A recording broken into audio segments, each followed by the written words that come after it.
Greetings and salutations, everyone! My name is Firemage, and welcome back to Rimworld Ascension Take 2, Episode 38. If you enjoy this episode, please remember to like and subscribe, and as always, mod list is down in the description. And with that, let's get on to the episode. Alright, well, picking up where we left off last time, what are my plans for today? Well, that's going to take a little bit of explaining. First of all, obviously, I want to finish constructing the house and road system, so we can go ahead and knock that off. But that is actually going to be taking a backline today, because we need to make sure what happened last time never happens again, or at the very least, that next time it happens, we stand a fighting chance. As such, I have gone ahead and done some testing, you could say, and I have determined exactly what we need to do. First of all, war caskets. No handheld weaponry we have available to us right now can even damage them. The only things that can do any damage are the recoilless rifle and the anti-tank gun, which we haven't actually researched yet. We have to research this, which we will be doing as soon as we are done with fertility procedures. Now, the recoilless rifle, as you can see here, does minimal damage, but it is still doing damage, which is better than what was happening last episode. Whereas the anti-tank gun is capable of severe damage and even blowing up limbs of the war caskets. So we'll need to get those researched and built today. But on top of that, I've also decided it's time for us to start designing some proper military uniforms. Starting off, we have the Specialist, who has the officer hat, and by extension the officer uniform, a flak vest, an ammo pack, and magazine webbing. Now, the Specialist right now is pretty much only going to be Sam with her sniper rifle, but Specialists will be things like snipers or other specialized weapons if we ever find any or craft any. Then you have the Shock Troop. These will be the most heavily armored infantry, and they wear a flak helmet, chainmail, black vest, black jacket, and they carry tox grenades. As well as their primary weapons are probably going to be a tox launcher and a shotgun.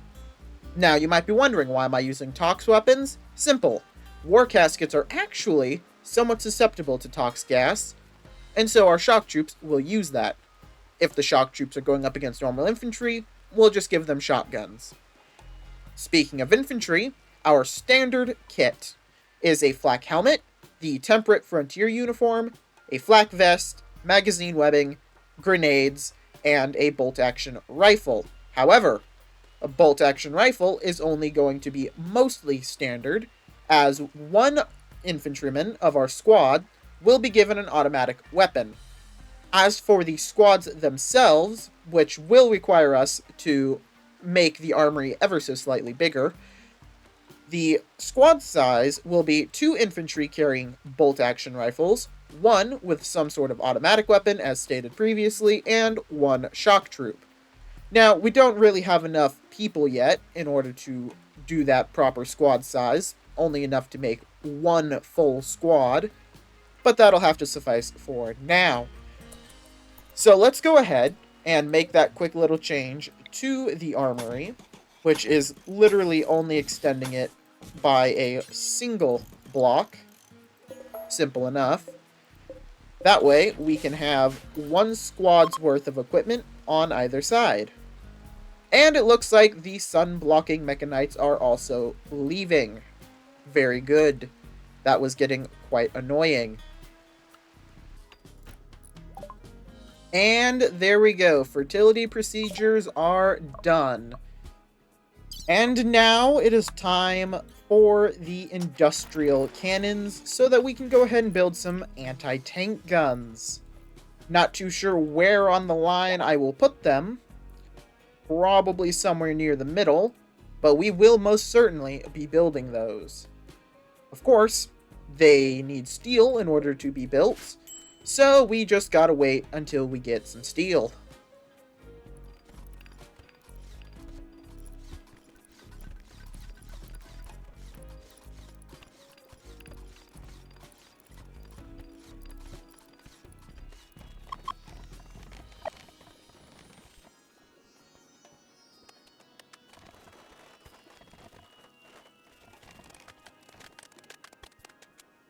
And the 6 houses are done. Technically, this one still needs the shower and the sink. However, we are out of steel, so I can't really do anything about that right now. But the house itself is finished and is livable, which means that we are now going to turn all of these back into for guests, as it should be. And with that, we now have this nice little housing area up here. I'm not too sure what I want to do with these little dirt patches. Maybe I'll make them into small farms. Maybe not. We'll just have to wait and see for that. But, in other news, apparently, industrial cannons are finished. That was remarkably fast. Now, while we could go for heavy artillery, we can't quite do that, despite it being an option, because we would need an ENIAC, and I don't feel like trying to get that to work, because that would take even more of our non-existent steel. So what we will do instead is advanced lights. It cuts how much power the lights use by half, and it lets us build outdoor lights, which, once we get more steel, would certainly be a nice little addition to the settlement. And there we are. The armory has been updated, which means it is time to set up the racks here so that each one is a squad. So, first off, we will start with the shock troop, which will go on this armor rack and this one. There we go. Now that this is set up, we can simply copy the settings and paste them over here. And then, let's do the infantry. And there we go, now that one is done. And we will put that onto these 4. And finally, once again, it is technically another infantry. However, instead of a bolt-action rifle, we will put a retro rifle, because we do, in fact, I believe, have 2 retro rifles just within the colony somewhere, which we'll go ahead and put on the armor racks. And then we'll go ahead and just dish out some other weapons. We'll even give Krine a grenade launcher. It's not a Tox Bomb launcher, but it'll do. And speaking of the Tox Bomb launcher, let's go ahead and get the equipment set up. Ah, I need steel to make magazine webbing, apparently. That is annoying, but we'll make it work eventually. However, for the uniforms, we can actually get the stuff for that quite quickly. And in order to keep everything nice and standardized, we will make it solely out of cloth. And we will need an officer uniform as well. Again, made only out of cloth. And we will need to make another armor rack for the specialist stuff up here. We'll figure out where we put those later, though. Alright, I believe that is everything that can be made at the tailoring bench. Everything else needs to be made over here on the machining table. Starting off, we need 8 flak helmets. That's a lot of flak helmets. To make sure we don't make it out of stone bricks, because that would be kinda weird. But apparently, we can make it out of uranium, which we have a lot of. We may not have steel, but we have uranium.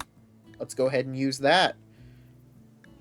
We will also be needing to make a total of 8 flak vests, which do just require steel and cannot be replaced with anything else. 2 flak jackets as well. And let's see. We will need 6 frag grenades,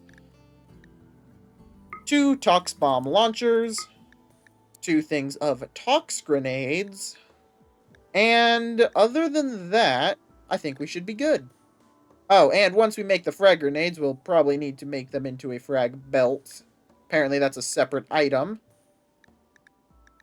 Go ahead and put the frag belt and tox grenade belt down here as separate items. There we go. And that should be just about everything we need.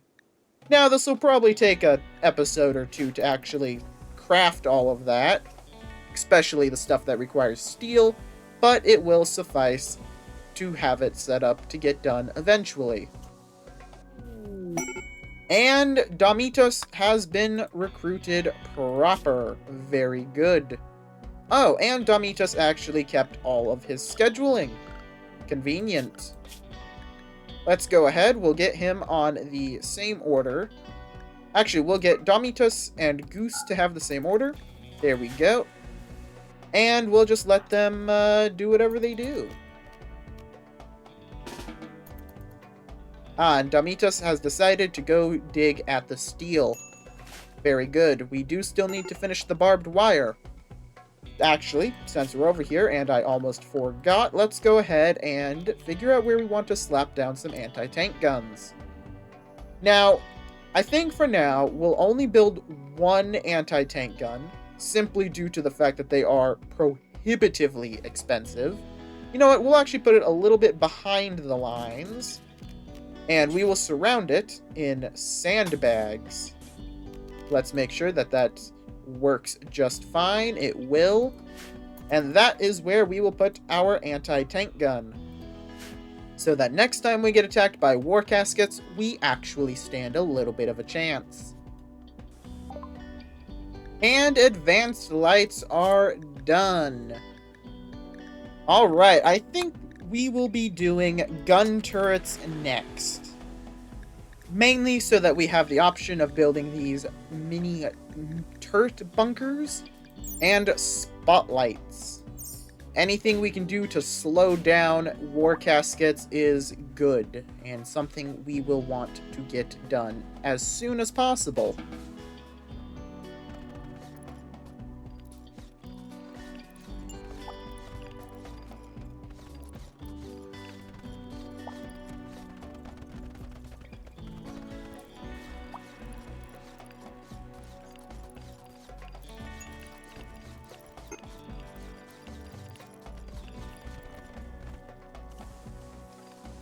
And gun turrets are done. So, here's something else I want to get done. I was going to do it earlier, but I honestly forgot about it. I think it's time for us to research basic vehicles. Now, granted, we're probably not going to start constructing these for a while. By researching this, we'll be able to make two vehicles I am particularly excited for. That being the mule, so that we can haul lots of stuff, and the roadkill, a very, very bad, but still useful, tank. Because if we get attacked by war caskets, and we have tanks, we might just stand a chance. Of course, we will also have an anti-tank gun, but, yeah, you know what, it's nice to have multiple options. Also, this house has been converted to stone. And that just goes to show what having 4 people who can do construction can get done. It hasn't even been one day, and they converted this entire thing to stone. Whereas last time, it took, like, 3 days to convert one of the double houses to stone. So we're able to get that done quite quick now. Which we are going to be continuing, because our constructors don't really have a whole lot going on right now, since we have no steel. And our warehouse is full. We might as well use what we can to start making some fireproof homes. Or at the very least, getting the ones that are right on the edge here fireproof, so that any fires that the enemy lights don't incinerate our buildings. You know, because it's inconvenient.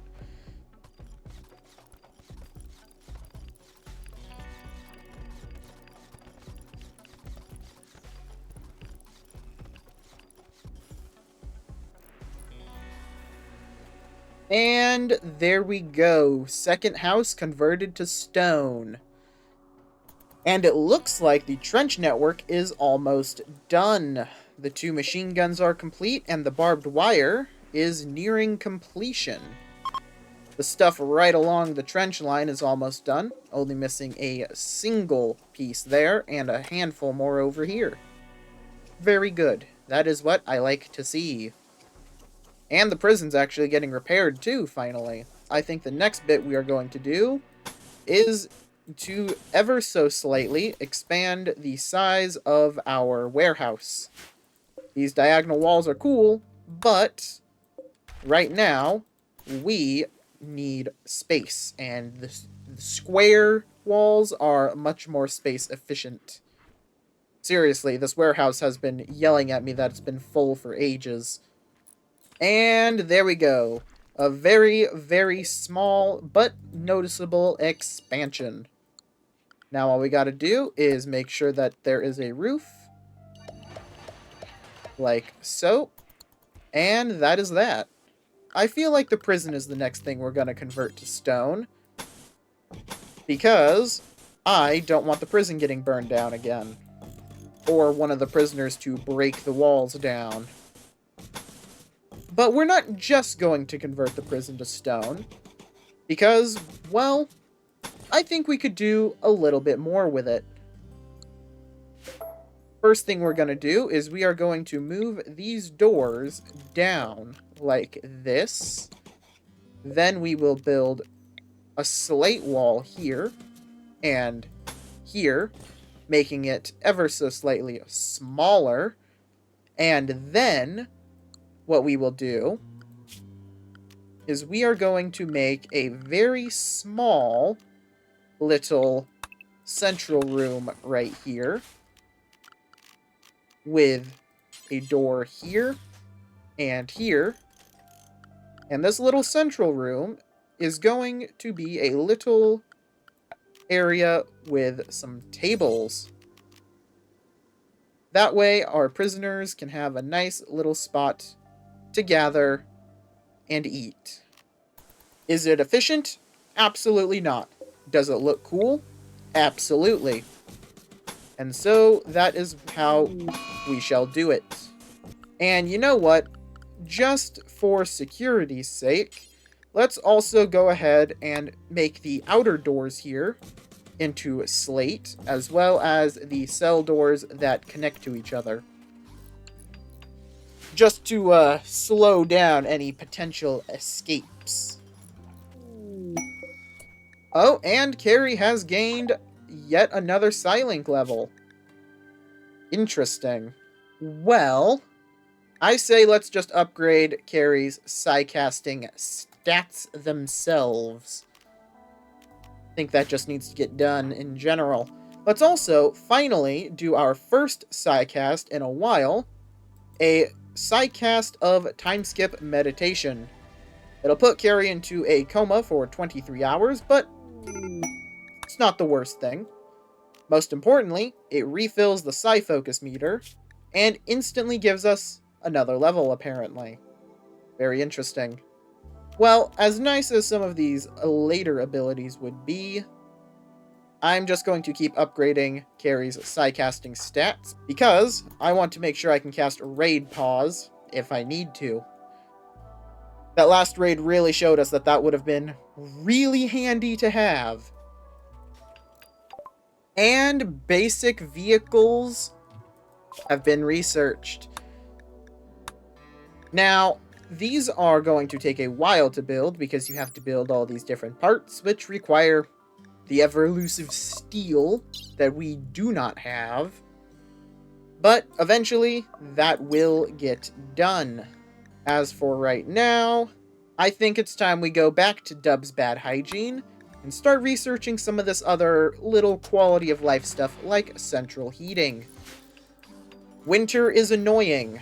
I would like to get that so that I can heat more efficiently.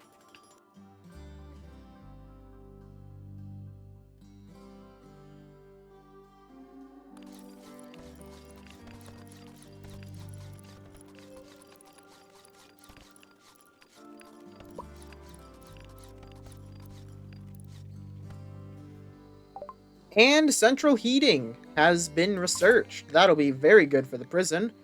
in line with central heating, we will do multi-split air conditioning, so that we can set that up here too. Last thing we need is our prisoners dying of heat stroke. And there we go.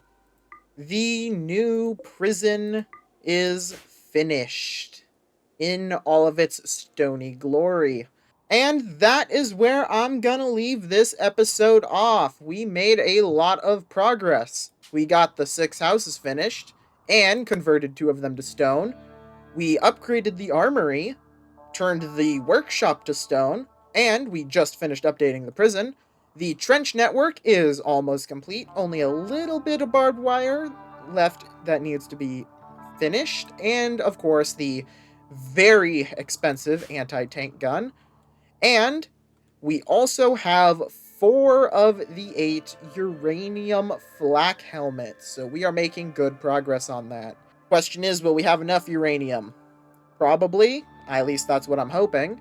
And if we don't, we'll have to go either find some or buy some, which we do need to send out a trading caravan next episode.